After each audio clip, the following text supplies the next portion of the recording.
സുഹൃത്തെ, ചെറിയ ഒരു ചോദ്യം ചോദിക്കട്ടെ. നമ്മുടെ ജീവിതത്തിൽ പണം അത്ര പ്രധാനമാണോ? പലരും പറയും പണം എല്ലാമല്ല എന്ന്. നിങ്ങളുടെ പണത്തെക്കുറിച്ചുള്ള അഭിപ്രായങ്ങൾ വിലയേറിയ കമൻ്റായിട്ട് രേഖപ്പെടുത്താൻ മറക്കരുത്.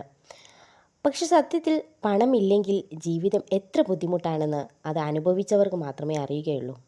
ആയിരക്കണക്കിന് വർഷങ്ങൾക്ക് മുമ്പ് ഒരു മഹാനായ ചിന്തകൻ ഇത് വളരെ കൃത്യമായി പറഞ്ഞിരുന്നു. അദ്ദേഹമാണ് ചാണക്യ. ചാണക്യൻ പറഞ്ഞ ഒരു പ്രധാന സത്യം ഇതാണ്: ധനമില്ലാത്ത മനുഷ്യനെ ലോകം അധികം വിലമതിക്കാറില്ല. ഇത് കേൾക്കുമ്പോൾ കുറച്ച് കടുപ്പമുള്ള വാക്കുകളായി തോന്നാം, പക്ഷേ അതിൻ്റെ ഉള്ളിൽ ഒരു വലിയ സത്യമുണ്ട്. പണം ലക്ഷ്യമല്ല, പക്ഷേ അതൊരു ശക്തിയാണ്. ചാണക്യൻ പറഞ്ഞത്, പണം ജീവിതത്തിൻ്റെ ലക്ഷ്യമല്ല, പക്ഷേ അതൊരു ശക്തിയാണ്. പണമുണ്ടെങ്കിൽ നിങ്ങൾക്ക് നിങ്ങളുടെ കുടുംബത്തെ സംരക്ഷിക്കാം. പണമുണ്ടെങ്കിൽ നിങ്ങൾക്ക് വിദ്യാഭ്യാസം നേടാം. പണമുണ്ടെങ്കിൽ നിങ്ങൾക്ക് മറ്റുള്ളവരെ സഹായിക്കാനും കഴിയും. അതുകൊണ്ട് പണം ദോഷമാണെന്ന് കരുതരുത്. പണം ഒരു ഉപകരണമാണ്. ചാണക്യൻ പറഞ്ഞ മറ്റൊരു വലിയ സത്യം: ചെറുതായി തുടങ്ങുന്നവരാണ് വലിയ സമ്പത്തുണ്ടാക്കുന്നത്. ഒരു തുള്ളി വെള്ളം ചേർന്നാണ് സമുദ്രമുണ്ടാകുന്നത്. അതുപോലെ ചെറിയ സംരക്ഷണങ്ങളാണ് ഇന്ന് വലിയ സമ്പത്തായി മാറുക. ഇന്ന് നിങ്ങൾ 100 രൂപ പോലും സംരക്ഷിച്ചാൽ അത് ചെറുതായിട്ട് തോന്നാം, പക്ഷേ അതേ ശീലം 10 വർഷം തുടരുകയാണെങ്കിൽ നിങ്ങളുടെ ജീവിതം മാറും. പണം സമ്പാദിക്കുന്നതിന് മുമ്പ് ശീലങ്ങൾ മാറ്റണം. ചാണക്യൻ പറയുന്നത്, ശീലം മനുഷ്യൻ്റെ ഭാവിയെ നിർണ്ണയിക്കുന്നു.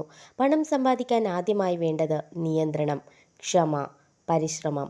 പണം കയ്യിൽ കിട്ടിയാൽ അത് ഉടൻ ചെലവഴിക്കുന്ന ശീലം നിങ്ങളുടെ ജീവിതം നശിപ്പിച്ചേക്കാം. പക്ഷേ പണം സംരക്ഷിക്കുന്ന ശീലം നിങ്ങളെ സമ്പന്നനാക്കും. പണമുള്ളപ്പോൾ പോലും വിനയം വേണം. ചാണക്യൻ പറയുന്ന മറ്റൊരു സത്യമാണത്: ധനം വന്നാൽ അഹങ്കാരം വരരുത്. കാരണം ഇന്നുള്ള സമ്പത്ത് നാളെ ഇല്ലാതെയാകാം. അതുകൊണ്ട് പണം വന്നാലും മനുഷ്യർ വിനയത്തോടെ ജീവിക്കണം. ഏറ്റവും വലിയ സമ്പത്ത് അറിവാണ്. ചാണക്യൻ വിശ്വസിച്ചത്, അറിവാണ് ഏറ്റവും വലിയ സമ്പത്ത്.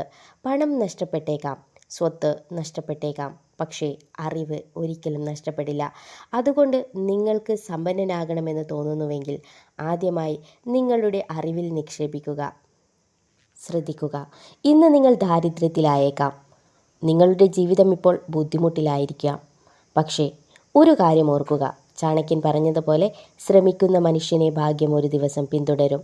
അതുകൊണ്ട് പണം ബുദ്ധിപൂർവ്വം ഉപയോഗിക്കുക. ചെറുതായാലും സംരക്ഷിക്കുക. അറിവ് നേടുക, പരിശ്രമം നിർത്തരുത്.